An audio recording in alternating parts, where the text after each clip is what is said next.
So in nature, there is this mathematical equation that covers everything. Bach and Beethoven used it in music. The Renaissance architects too, right? 1, 3, 5, 8, 12, and then it repeats. So it hit me that I should create a giant image on 20 acres of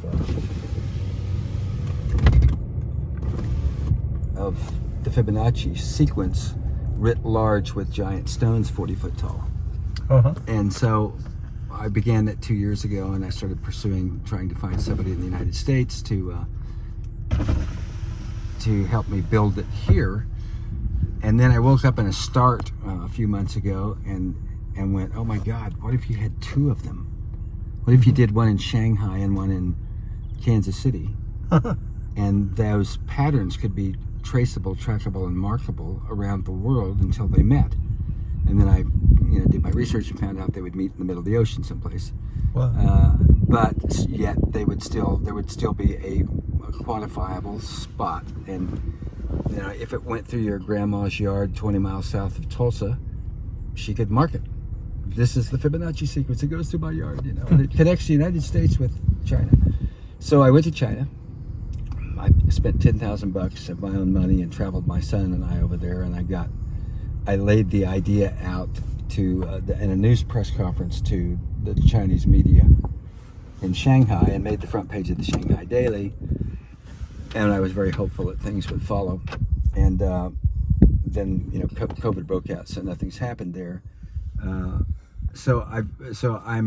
My big project right now is for 2022 to go to Qatar and do a giant permanent 20 to 40 acre stone monument that will be ground zero for the Fibonacci sequence over there, and it would meet up.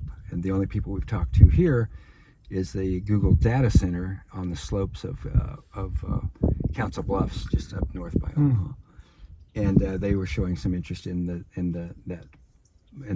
United States Fibonacci sequence being there.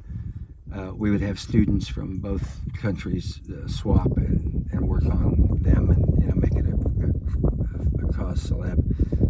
So that's my big project that I'm trying to. That's fantastic. It's pretty crazy. Pretty imaginative.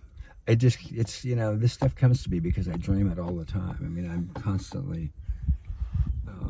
And you said when COVID came, it just put it on hold? Everything kind of came on hold. But to answer that question earlier about how it affected me, it's really slowed me down, and I believe a lot of people, especially creative people, to going back to the drawing board, to getting the sketchbook out, to getting that original song you wrote when you were 27 and now you're 69.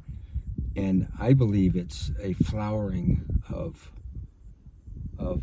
sorts in the arts, because people are slowed down, and the pace has lessened, and people are stopping to smell the roses and paint the roses and write songs about the roses and make movies about all of those people doing all those things to the roses.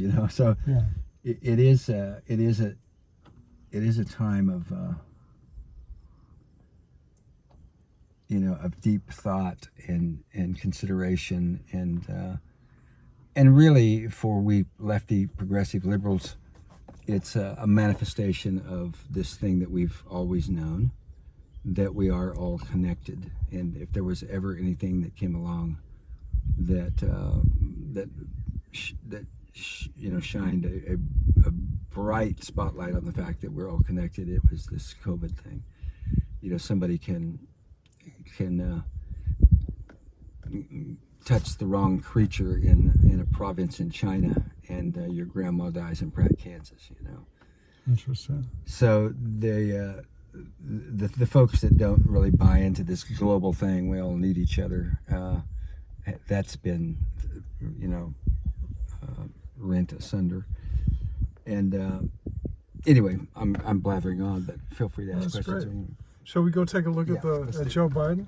And I'm gonna mow for a minute just to do it. So this is what we're looking for in this field, huh? Yeah. So When was the last time that you trimmed it? I mowed this little patch right here that you can see 2 weeks ago. Okay. And then look at this. There's the nose. Oh yeah.